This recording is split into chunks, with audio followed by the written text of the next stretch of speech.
성부와 성자와 성령의 이름으로 아멘.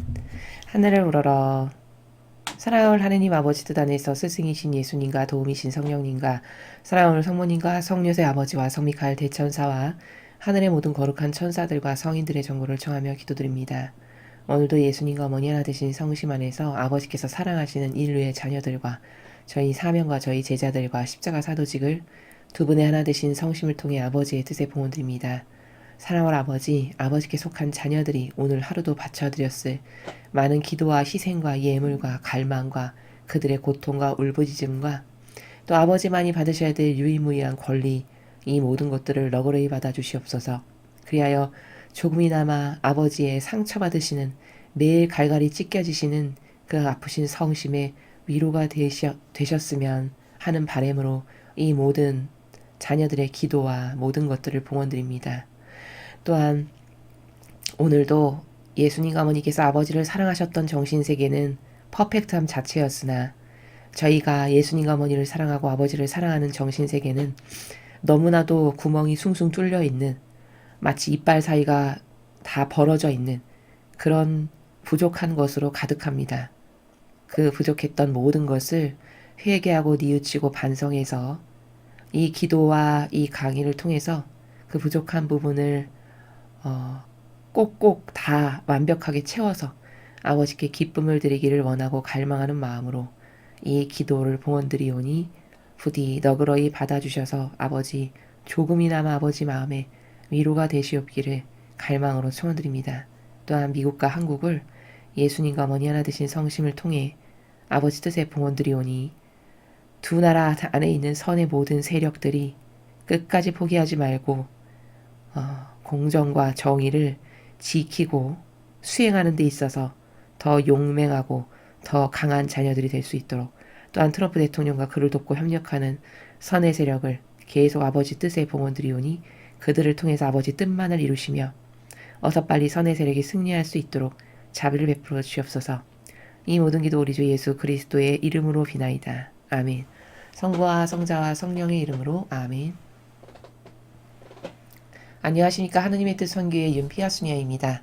자, 오늘도 성경을 통해서 하느님 아버지께서 인류에게 주시는 이런 보석보다도 더 귀한 진리의 나라를 여러분들과 함께 학습해 보도록 하겠습니다. 2021년 1월 14일 연중제 1주간 목요일입니다. 제1독서 히브리서 3장 7절에서 14절까지의 말씀입니다. 형제 여러분, 성령께서 말씀하시는 그대로입니다. 오늘 너희가 그분의 소리를 듣거든 마음을 완고하게 갖지 마라. 광야에서 시험하던 날처럼 반항하던 때처럼. 거기서 너희 조상들은 내가 한 일을 보고서도 나를 떠보며 시험하였다. 40년 동안 그리하였다. 그래서 나는 그 세대에게 화가 나 말하였다. 언제나 마음이 빗나간 자들. 그들은 내 길을 깨닫지 못하였다. 그리하여 나는 분노하며 맹세하였다. 그들은 내 안식터에 들어가지 못하리라. 형제 여러분, 여러분 가운데는 믿지 않는 악한 마음을 품고서 살아계신 하나님을 저버리는 사람이 없도록 조심하십시오. 오늘이라는 말이 들리는 한 여러분은 날마다 서로 격려하여 죄의 속임수에 넘어가 완고해지는 사람이 하나도 없도록 하십시오. 우리는 그리스도의 동료가 된 사람들입니다. 처음의 결심을 끝까지 굳건히 지니는 한 그렇습니다. 주님의 말씀입니다. 하나님 감사합니다. 지금 바오로 사도가 이야기하는 나라는 아주 평이한 내용의 나라입니다. 그러니까 이 시대가 구원의 시대잖아요. 시대적인 환경으로 보면. 그러니까 구원의 시대의 영성은 예수님께서 그리스도시고 하느님의 아드님이시라는 것을 믿기만 하면 구원받을 수 있는 그런 시대였단 말이죠. 그렇기 때문에 지금 이 히브리서의 저자가 이야기하는 나라도 뭐냐면 여러분이 믿음을 잘 간직해서 하나님한테 배은망덕하게 굳지 말고 그 믿음을 잘 간직해서 안식처에 잘 들어갈 수 있도록 하십시오. 이걸 권고하는 내용이에요. 평이한 내용입니다. 내용은. 근데 여기서 우리가 이 시대에는 이 말씀만으로도 사람들을 이끌고 인도하고 하느님의 그 자비하신 사랑에 올바르게 반영해서 구원받을 수 있도록 이끄는 게 부족함이 없었을지 모르겠으나 그러나 지금 성화의 시대에서 이 관점의 나라에서 이 말을 보면 이 말은 부족함이 많고 심지어 틀렸다라는 거예요. 그럼 그건 어떤 관점으로 이해를 해야 여러분에게 오류나 부작용이 없냐면 이런 거죠. 가나다라를 배울 수밖에 없는 환경이 있잖아요. 그 나이가, 그쵸? 가나다라밖에는 배울 수 없는 한계적 나이가 있단 말이죠. 그러나 가나다라를 가지고 문장을 다양한 것을 많이 만들어서 의사소통이 활발하게 되는 이 나라에서 가나다라를 배우는 사람을 보면 아, 저 사람이 지금 어디에 문제가 있어서 가나다라밖에는 못 배우는구나라는 것을 확연히 알 수 있죠. 바로 그런 차이와 비슷하다라는 겁니다. 시대적 한계와 차이라는 거는. 그러면 그 가나다라밖에 말할 수 없는 시대적 한계를 하느님은 받아들이신다는 거예요. 예를 들면 마차 타고 다니는 시대의 사람에게 너 어떻게 느려 터지니? 비행기를 타고 1시간이면 날아가야지. 이걸 요구하지 않으신다는 거예요. 그냥 그 시대적 한계를 받아들이셔서 그 믿기만 해도 예수 그리스도라고 믿고 고백만 잘해도 구원받을 수 있게끔 하시는 바로 이게 하느님이 자비하신 게 바로 하느님의 자비다. 그럼 이러한 속성이 하느님께서 자비하시다라고 우리가 감탄해하지 않을 수밖에 없는 거예요. 인간의 자비는 병들어서 나에게 잘해주고 친절하고 선물 많이 사다 주고 립서비스 잘하면 아우 자비한 사람이야, 친절한 사람이야, 사랑 많아 이렇게 착각할지 모르겠지만 그건 사실 자비가 아니고 사랑이 아닙니다. 하느님의 사랑과 자비가 위대하다는 이유는 그런 시대적 한계성에도 불구하고 그 한계성에서 그들이 할 수 있는 최선을 받아들이시고 인정하신다는 이런 사랑의 하느님이고 이런 자비의 하느님이다라는 것을 우리가 덧붙여서 또 발견을 할 수가 있어요. 하느님에 대해서 본다면. 자, 그럼 다시 돌아와서 이 시대적 한계의 관점으로 본다면 이 말은 그 구약의 시대, 그 구원의 시대에는 그래, 이 말이 사람들에게 받아들여졌고 이것을 보고 사람들이 자신을 수신해서 그래 믿음을 잘 지켜야지 하느님밖에 더 있어 우리 민족에게 하느님께 잘해야 돼 이렇게 했다면 그나마 성공이라는 거지만 지금 성화의 시대에서 이 말을 보면 오히려 잘못된 부분이 보이고 지금의 시대에서는 모욕을 드릴 수 있는 단어가 여기 보여요. 그게 뭐냐? 14절에 우리는 그리스도의 동료가 된 사람들이다라는 나라예요. 이 행간의 나라가 우리가 지금 살아가고 있는 성화의 시대에서는 절대 납득될 수도 없고 수용될 수도 없고 맞지도 않는 행간의 나라라는 겁니다. 여러분 왜 그러냐면 천상의 나라는 다양한 질서로 가득한 세계예요. 다양한 아름다운 질서로 너무나도 가득하고 퍼펙트한 세계이기 때문에 그 질서에 맞지 않는 것은 정확히 말하면 천상의 나라의 높은 곳에 갈 수 없어요. 왜? 하느님은 질서 자체시기 때문이거든요. 근데 여기 보면 14절에 그리스도의 동료가 된 사람들이래요, 우리가. 그럼 이 말은 뭐죠? 이 부족하고 역겨운 죄 많은 인간을 그리스도의 동료라고 동급으로 갖다 놓고 말하는 세계죠, 정신세계가. 그럼 이 저자가 이걸 알고 일부러 그랬냐? 알고 일부러 그러진 않았을 거라고 보여져요. 전체적인 행간의 나라를 봤을 때 하느님을 증언하기를 원했고 올바르게 전하기를 원해서 쓴 게 맞습니다. 그러나 왜 이런 누룩이 히브리서에 며칠 전 강의에서도 말씀을 드렸죠, 제가. 군데군데 누룩이 많냐? 그게 바로 이 영성의 한계, 시대적인 한계 때문에 그렇다라는 거예요. 비행기를 타고 날아간다는 걸 절대 상상도 생각조차 해본 적 없는 사람의 한계성은 마차 타고 열심히 딸그락 거리면서 잘 가면 최고다라고 인정할 수밖에 없겠죠. 그런 영성의 한계 때문에 이렇게 지금 14절과 같은 것이 여기 말고도 군데군데 이런 행간의 나라가 보인다라는 것이죠. 그러나 이건 절대 천상의 나라에서는 이런 무질서가 받아들여지지도 않을 뿐더러 이게 옳지도 않고 지금 성화의 시대의 영성으로는 맞지도 않고 이것은 하나님께 오히려 모욕을 드리는 그런 누룩이다라는 겁니다. 지금 이게 여러분과 나는 이렇게 하느님의 그리스도의 동료가 된 사람들입니다. 심지어 그리스도라고 지금 지칭을 했으니까 이건 신성을 뜻하는 거거든요.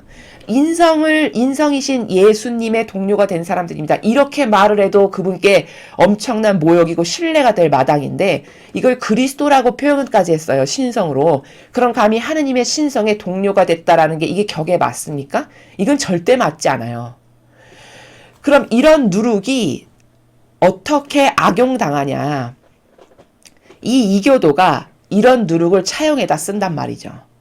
그래서 이분법 신분 질서의 근간이 되게 한 게 바로 이런 히브리서나 또 세례자 요한도 요한서에 보면 세례자 요한에 대해서 이야기하는데 그 세례자 요한이 신랑이 올 때가 됐어. 그러면 신랑 친구는 아주 기쁨에 겨워서 행복해하고 기뻐한다. 이렇게 표현한 부분이 있거든요.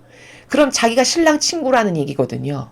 그럼 자기가 예수님의 친구라는 얘기인데 예수님과 그런 동급으로 갖다 놔도 맞냐? 절대 맞지 않아요. 어떤 당면에서 봐도.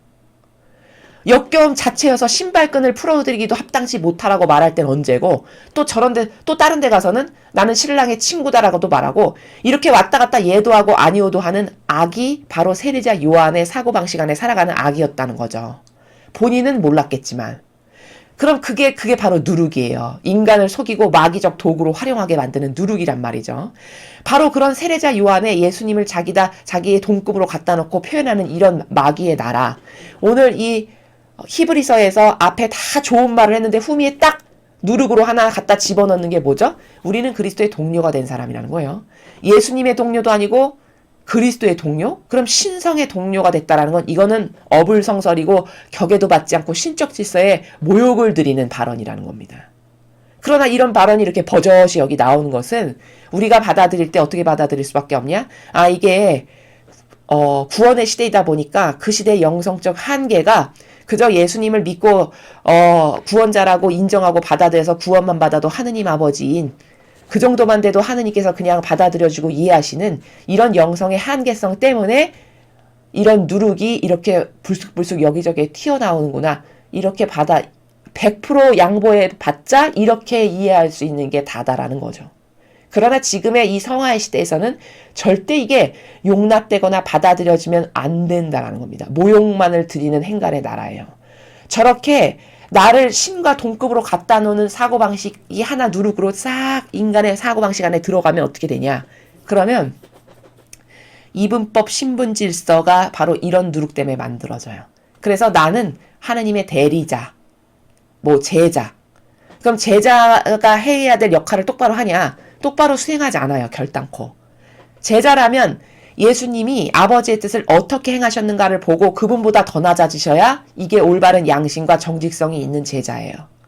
그러나 이교도의 교회가 예수님의 모범보다 더 낮은 위치에서 아버지의 뜻을 어떻게 해서든지 행하지 못해서 전전긍긍 안달복달하면서 아버지의 뜻을 행하냐? 절대 그렇지 않다는 걸 여러분도 아실 겁니다.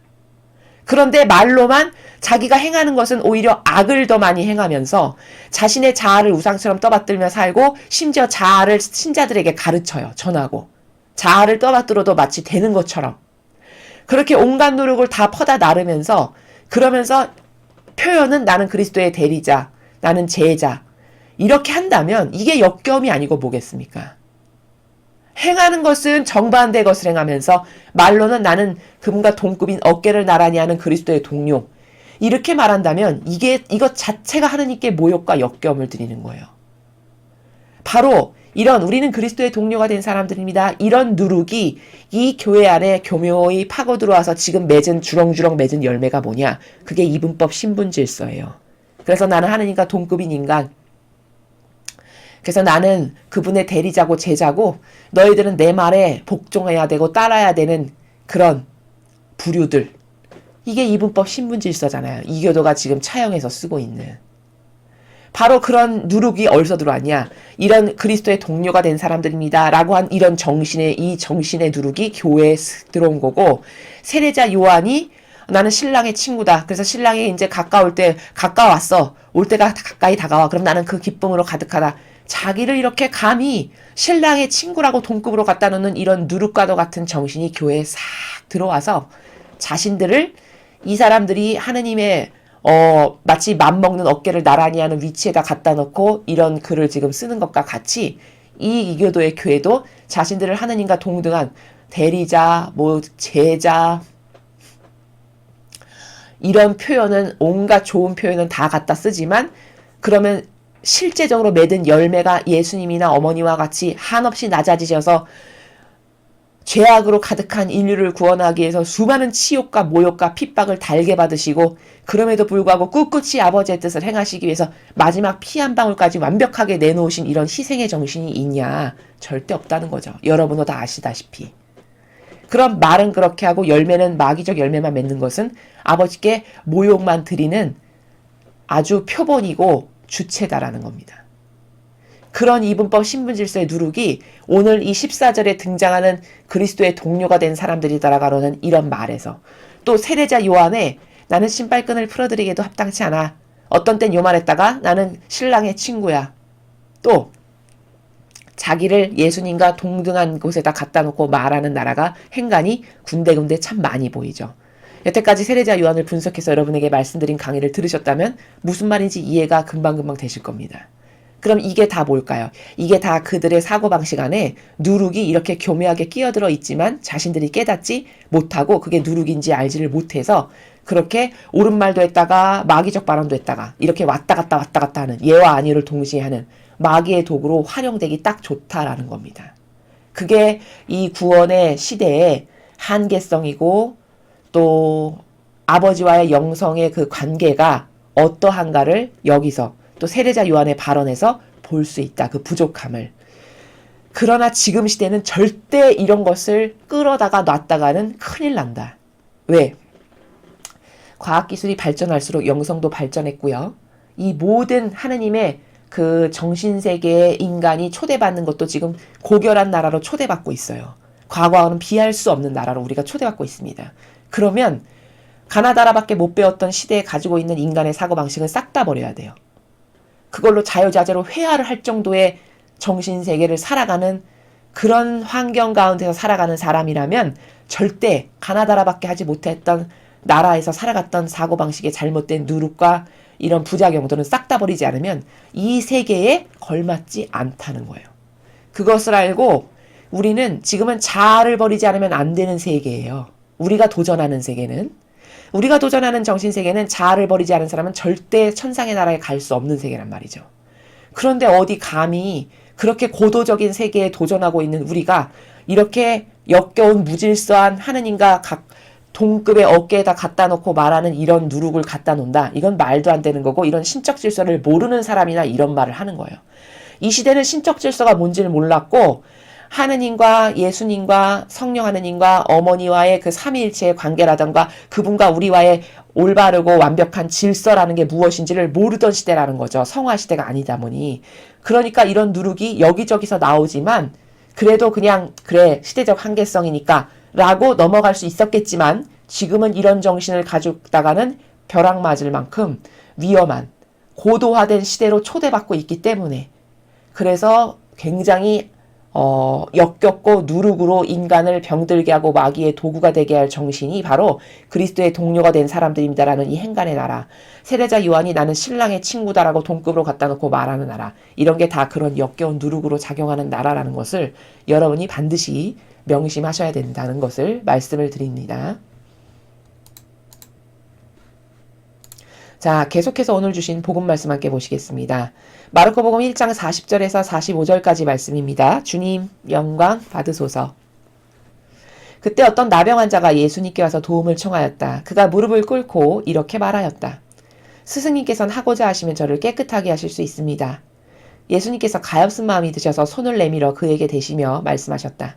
내가 하고자 하니 깨끗하게 되어라.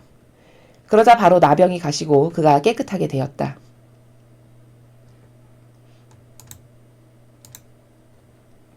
예수님께서는 그를 곧 돌려보내시며 단단히 이르셨다. 그에게 이렇게 말씀하셨다. 누구에게든 아무 말도 하지 않도록 조심하여라. 다만 사제에게 가서 네 몸을 보이고 네가 깨끗해진 것과 관련하여 모세가 명령한 예물을 바쳐 그들에게 증거가 되게 하여라. 그러나 그는 떠나가서 이 이야기를 널리 알리고 퍼뜨리기 시작하였다. 그래야 예수님께서는 더 이상 드러나게 고을로 들어가지 못하시고 바깥 외딴 곳에 머무르셨다. 그래도 사람들은 사방에서 그분께 모여들었다. 주님의 말씀입니다. 그리스도님 찬미합니다. 자, 오늘 우리가 이 마르코 복음을 통해서 볼 수 있는 관점은 이겁니다. 하느님 아버지께서 주시는 거룩한 사랑, 즉 하느님 아버지, 예수님, 성모님께서 지니신 사랑은 곧 거룩한 사랑인데 아버지와 하나 되시고 용이 되셨기 때문에 자, 예수님께서 주시는 이 거룩한 사랑에 대해서 과연 인간은 어떻게 반영하고 화답하는가라는 관점으로 오늘 이 복음을 보겠습니다. 자, 불쌍하고 가여운 마음이 드셨어요. 나병 환자가 저기서 다가와서 그냥 무릎 꿇고 엎드려서 빌면서 저 좀 고쳐달라고 예수님께 다가왔죠. 그러니까 그렇게 갈망으로 다가오는 자를 물리치실 수 없으신 예수님께서 손을 내밀어서 그한테 대시면서 내가 하고자 하니 깨끗하게 되거라 해서 싹 나았어요, 병이. 자, 근데 여기까진 좋았는데 자, 문제는 뭐냐? 그를 돌려보내시면서 예수님이 단단히 이르셨어요. 뭐라고 말씀하셨죠? 어디서든 가서 지금 너에게 일어난 일에 대해서 아무 말도 하지 말아라. 조심해라. 조심하라고 하셨습니다. 단어. 다만 네가 딱 한 명한테 가서 보이면 되는데 그게 누구냐면 그게 사제라는 거예요. 사제한테 가서 네 몸을 보이고 내가 이렇게 깨끗해졌습니다.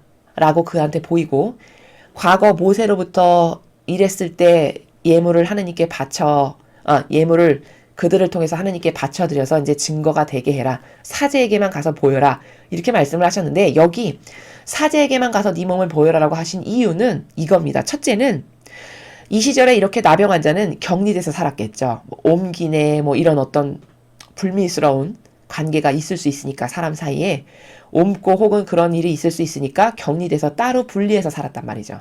근데 이제 다 나았잖아요. 그러니까 공동체에 가서 네가 다른 사람들하고 똑같이 평범하게 그들하고 어울려서 살아갈 수 있게끔 하려면 증인이 있어야 되잖아요. 이 사람은 이제 이렇게 깨끗해졌으니까 살아도 됩니다. 땅땅. 이렇게 어떤 입증할 수 있는 사람이 있어야 되죠. 그걸 사제에게 가서 그래서 보이라고 하신 거예요. 네가 공동체에 가서 다른 몸이 아프지 않은 사람들하고 어울려서 잘 살 수 있도록 사제가 증인이 될 수 있게끔 가서 보여라. 이런 관점에서 첫 번째 사제에게 보이라고 하신 거고 두 번째 사제에게 보이라고 하신 이유는 사제에게 가서 보이면 하느님이 진짜 이렇게 살아계시구나. 이런 절대 하느님 아니면 나을 수 없는 병이 나병 같은 이런 불치병이거든요.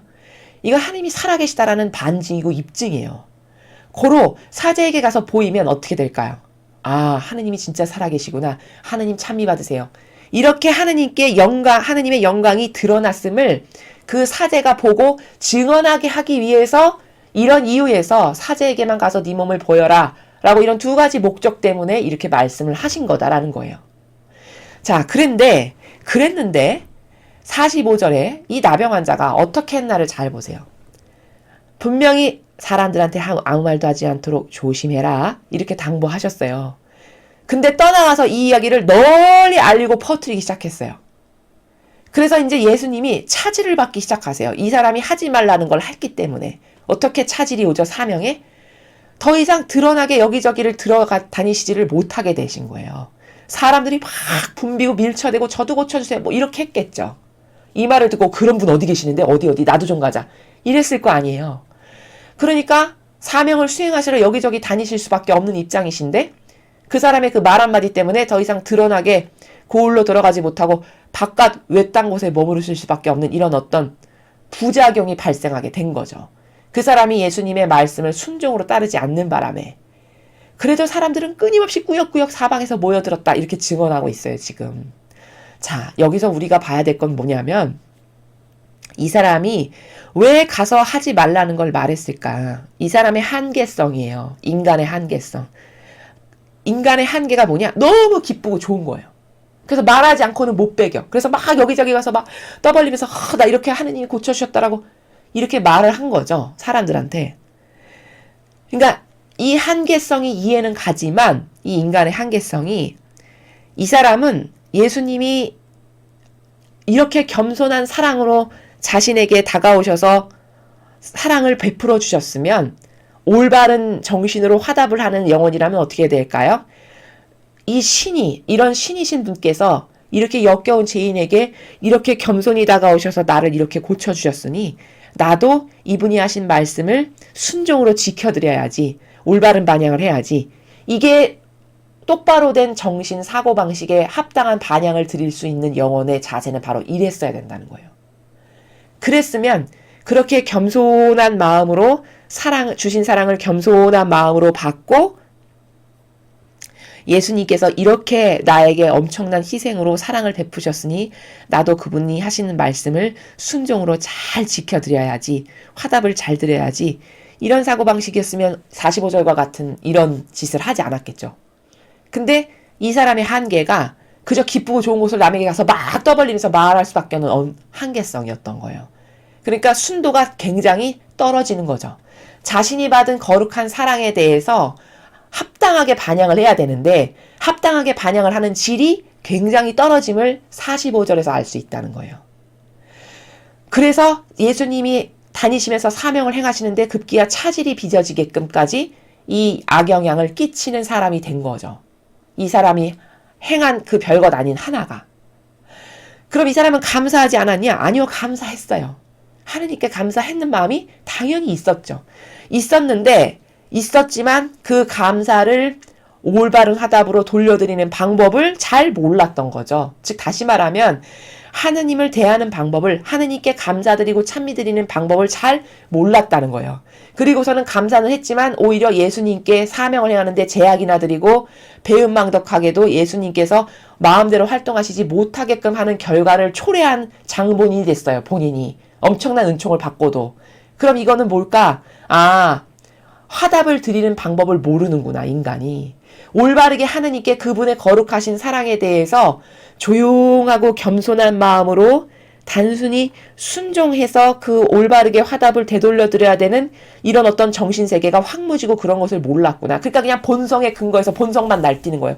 기쁘고 좋으니까 가서 막 떠벌리고 말하고 나 이렇게 났어 막 이러면서. 이게 본성에 지배받는, 자아에 지배받는 인간을 여실히 드러내는 거죠. 오늘 이 복음을 통해서. 이 사람이 만약에 하느님은 이런 방법으로 찬미받기를 원하시는 거고 하느님은 이런 분이시다라는 것을 조금만 알고 있었어도 이렇게 하지 않았을 거라는 거예요. 고로 이 시대의 교회가 이 백성들에게 가르친 게 하나도 없다라는 게 여실히 드러나요. 여기서.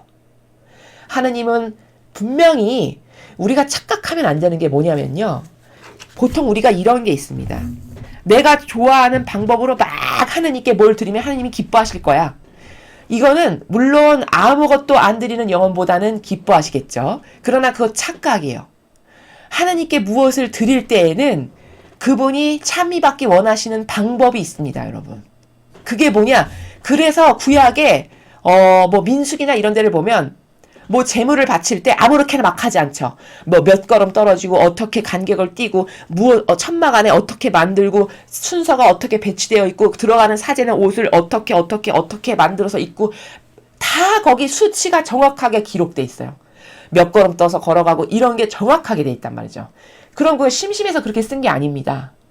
그것은 하느님께서 찬미받기 원하시는 방법이 바로 이런 거다 얘들아 라고 가르쳐 주시는 거예요. 그래서 얼마 뛰고 간격은 어떻게 하고 모양은 이렇게 하고 들어가기 전에 사제는 목욕을 하고 옷은 이렇게 에봇을 입고 뭘 입고 겉에 무슨 수를 놓고 이건 다 왜 그렇게 하는 거냐? 아버지께서 찬미받기 원하시는 방법대로 찬미를 드리기 위해서 구약에 그런 설정값이 다 있는 거라는 거예요. 그러면 하느님을 똑바로 알고 깨달은 사람이라면 이 시대 바리사 율법학자들이 백성을 가르칠 때 하느님께서는 찬미받기 원하시는 방법이 있습니다. 아버지께서는 질서를 어그러뜨리고 내 멋대로 나를 위시하고 내세워서 내 자아가 원하는 것을 아무거나 마음껏 막 이렇게 하는 건 하느님께 찬미 드리는 게 아닙니다. 올바로 하느님께 찬미 드릴 때는 최소한의 공경과 예의를 갖춰서 이러이러한 질서 가운데에서 이렇게 하는 게 옳다라고 조금만 가르쳤어도 이렇게 자아가 날뛰어가지고 그저 하지 말라는 말도 입 밖으로 본물처럼 터져서 말하는 이런 반향을 하지는 않았을 거라는 거죠. 이 사람은 배운 바 없고 들은 바 없고 이 시대 바리사 율법학자들이 아무것도 가르치지 않았다는 게 여기 이렇게 드러나는 거예요. 하느님에 대해서 그분이 어떤 분이시고 그분이 찬미받기 원하는 방법이 뭐고 신적 질서가 뭐고 이런 것에 대해서 완전 문외한 아무것도 모르는 사람으로 이렇게 본성에만 입각해서 본능이 원하는 대로 막 떠들고 다니는 이런 반향이 왜 나오냐. 이런 엄청난 은총을 받았음에도 불구하고 이건 이 사람이 하나도 하느님에 대해서 배운 바, 들은 바, 경험한 바 없는 사람이라는 게 여기 여실히 드러나요. 그럼 이 사람도 부족함이 있지만 이 사람이 이렇게 할 수밖에 없게끔 가르치지 않은 자의 죄도 절대 무한하지 않다는 거죠. 이건 이 시대 바리사 율법학자들이 얼마나 백성에게 아무것도 가르치지 않았는가가 여기 여실히 드러난다는 거예요. 별것 아닌 이 하나의 행간을 통해서. 배웠다면 절대 이렇게 할 리가 없다는 거죠. 여러분, 이 질서라는 게 얼마나 중요한 거냐면 여러분이 한번 잘 생각해 보세요. 부모 자식 간에도 반드시 지켜야 될 질서가 있습니다. 그 질서를 다 깨부시고 야자 트면서 반말을 찍찍하면서 부모에게 자식이 부모에게 그런 행간의 나라에서 대한다. 여러분, 이게 기쁨입니까? 오히려 모욕과 치욕이십니까? 부모님들. 모욕과 치욕이시죠? 똑같은 거예요. 그러면 거기 딱 예의를 갖추고 격식을 갖춰서 아버지가 이런 걸 좋아하셔, 우리 엄마는 이런 걸 좋아하시지 해서 딱딱 질서 있고 정갈하게, 그리고 공경하는 마음이 머리끝부터 발끝까지 다 묻어나오는 이런 자세에서 작은 거지만 아버지와 어머니께 뭘 하나 드리려고 하는 이 자녀의 마음, 하나님께서는 이런 거를 반기신다는 거예요. 그럼 여기 반드시 지켜야 될 질서와 예의 범절과 원칙들이 존재하죠. 우리가 그걸 인정할 수밖에 없잖아요. 아주 쉬운 부모와 자식 간의 관계만을 보더라도. 그럼 부모 자식 간의 관계도 그럴진데 죄악으로 가득한 하느님과 인간의 관계는 어떠해야 될까를 생각해 보세요. 근데 이런 거를 모르시고 이교도들이 가르치지 않아서 신자분들이 뭘 하느님께 바쳐드릴 때 내가 원하는 대로 막 아무렇게나 이렇게 막 바쳐드리는, 이건 조심해야 될 일이라는 거예요. 굉장히 예의를 갖추고 질서를 갖추고 아버지께서 이걸 원하실까? 좋아하실까? 더 정갈하고 더 공경하는 마음으로 예의 범절을 갖춰서 하느님께 이거를 어떻게 하면 아버지가 더 기뻐하실까를 성경의 구약의 그런 민수기나 아버지께서 훌륭하다라고 칭찬하신 제자들이나 예언자들이나 가장 완벽한 모범은 예수님께서 아버지께 얼마나 철두철미하게 존중과 예의의 관계로 대하셨는지를 성경에서 한번 보십시오. 거기 완전히 아버지와의 관계가 예의, 아름다운 질서와 경계로 가득한 나라예요. 이 신적인 나라라는 것은. 그런데 이 시대의 사람들은 무질서로 가득하죠. 그 무질서한 가운데서 내가 그냥 좋아하는 걸 아무렇게나 이렇게 드리면 하느님께서 좋아하실 거다. 그건 크나큰 착각이라는 거죠. 공경과 예의를 다한다는 것은 먼저 벌써 공경과 예의를 다한다는 것 자체가 저 사람을 사랑한다라는 징표입니까? 아닙니까? 징표예요. 어떤 자식이 나에게 뭘 하나 주고 싶어서 가지고 오는데 가지고 오는 발걸음이나 눈빛이나 얼굴빛이나 자세나 손끝 하나의 모양을 통해서도 제가 나를 이렇게 존중하고 사랑하는구나를 우리는 다 느낄 수 있죠. 부모님들. 얼마든지 느끼실 수 있는 거예요. 뭘 하나 갖고 오는데 껄렁껄렁 이렇게 아무렇게나 들고 오는 거 여러분 받기 좋으십니까? 안 주는 이만 못하라는 거 느끼실 때 많으실 겁니다. 어르신들은. 그게 다 뭐죠? 그게 따라야 될 질서와 경계값을 무시한 우리 인간이 바로 하느님 앞에 그런 꼴인 거예요. 그렇게 덜레덜레 야구르트를 막 아무렇게나 막 들고 와서 얘다 뭐 먹고 싶으면 먹고 말고 싶으면 말고 이렇게 주는 인간이 그 모습이 얼마나 역겹고 하느님께 모욕을 드리는 건가를 여러분이 이해를 좀 하시려면 자식 하나가 여러분에게 부모님들에게 뭐를 가져다 주는데 그런 자세로 하나 가져다 주는 거를 바라본다라고 추상을 한번 해보세요. 그 차라리 안 주는 이만 못한 거죠. 모욕과 역겨움과 치욕을 나에게 주는 거잖아요. 똑같은 거라는 거예요. 여기 이 사람이 뭐 이렇게 대단해 가서 기뻐서 말할 수도 있지. 이렇게 생각하는 것은 사고방식 안에 질서와 다양한 아름다운 경계라는 나라가 아예 없기 때문이에요. 아예. 사랑의 관계라는 건요. 막 반말 툭툭 던지는 이건 절대 사랑의 나라가 아닙니다. 사랑의 나라는 물론 한없이 편안한 관계성이지만 그 한없이 편안한 관계성이라는 것이 반말 찍찍하고 막대해도 된다? 이게 아니에요. 한없이 편안한 관계성이라는 것은 지켜야 될 경계와 질서, 원칙을 딱딱 지키는 가운데에서 그 사람에게 모든 것을 다 내어 맡기고 의탁하고 싶은 이런 편안한 마음의 관계. 이게 진정한 사랑의 관계성이고 나라라는 것을 예수님이나 성모님께서 아버지를 대하신 나라를 살펴보면 거기서 다 얼마든지 발견할 수 있고 깨달을 수 있어요. 우리가 부모 자식 간의 올바른 관계 그거 하나만을 가지고도 사랑의 나라라는 거는 이런 거구나라는 것을 발견할 수 있듯이 오늘 이 나병 환자의 잘못은 겸손으로 신성이신 하느님 아버지께서 예수님을 통해서 주신 이 엄청난 불구자의 몸을 낫게 하신 이 사랑에 어떻게 화답을 과연 인간이 드리는가를 봐야 된다는 거예요. 무질서 자체. 하지 말라는데 겸손이 없어서 그 작은 것 하나도 순종할 수 없는 이런 무질서한 정신 자체. 이런 정신으로 살아가는 게 바로 우리다라는 거죠. 그래서 오히려 감사와 찬미와 영광과 존경을 드려도 모자랄 판에 사명을 행하시는데 지장까지 주는 이런 부작용을 이 사람이 지금 양산하고 있죠. 의도했건 안 했던 간에 어쨌든. 그럼 우리가 이런 꼴은 아닌가를 잘 반추해 봐야 되는 거예요. 우리가 하느님 앞에 난 하느님께 이런 걸 좋은 걸 드려야지 해서 드렸으나 이 사람처럼 무지해서 깨닫질 못해서 오히려 배은망덕으로 이렇게 되돌려 드리는 것은 없는가 라는 것을 잘 성찰해 봐야 된다는 거죠. 의외로 그런 게 굉장히 많음을 발견할 수 있어요. 그리고 그것은 우리의 잘못 플러스 이교도가 하느님이 어떤 분이시고 질서라는 게 과연 어떤 거고 신적 질서가 얼마나 아름다운 건지를 가르치질 않아가지고 배워본 적이 없어서 무례하게 막대먹은 자식처럼 막 하느님께 대하는 이게 나에게 머리끝부터 발끝까지 아주 익숙하게 배어 있지는 않은가 이것을 심각하게 돌아봐야 된다는 겁니다. 우리가 이 인간의 관계에서 가장 그래도 하느님의 사랑을 닮았다라고 하는 부모 자식 간의 관계에서도 예의범절 지키지 않고 막대하게 함부로 대하는 자식 절대 그걸 사랑을 하고 부모님은 받아들이지 않아요. 그거 당연한 겁니다. 사랑하면요 먼저 존중하게끔 돼 있어요.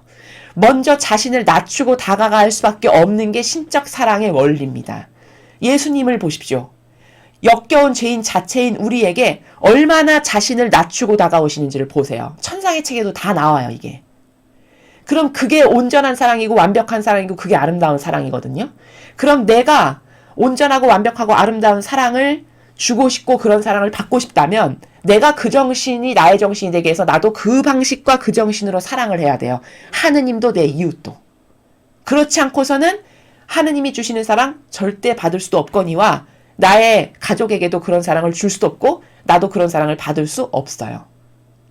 우리가 착각이 얼마나 많은지를 잘 깨달아야 됩니다. 좋은 거라고 우리가 생각해서 행하는 많은 것들 중에 사실은 모욕과 역겨움을 드리는 것들이 굉장히 많아요. 일상생활에서 특히 하느님과 관련해서. 그것은 이렇게 하느님께서는 다양한 질서와 아름다운 경계로 가득하신 분인데 그것을 몰라서 배워본 적 없고 가르쳐주는 사람이 없어서 무질서한 그저 자아만 날뛰는 나의 이 역겨운 본능이 아버지께 아무거나 그냥 틱틱 무질서하게 드리는 이런 역겨움으로 나도 모르게 배은망덕한 죄를 짓지는 않았는가. 오늘 그것을 이 나병 환자의 예를 통해서 우리 스스로가 돌아봐야 한다라는 것이죠.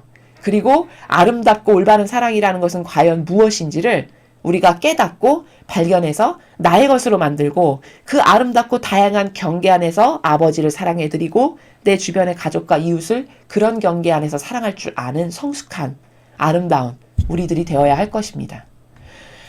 이상으로 2021년 1월 14일 연중 제1주간 목요일 복음 해설을 마치겠습니다. 감사합니다.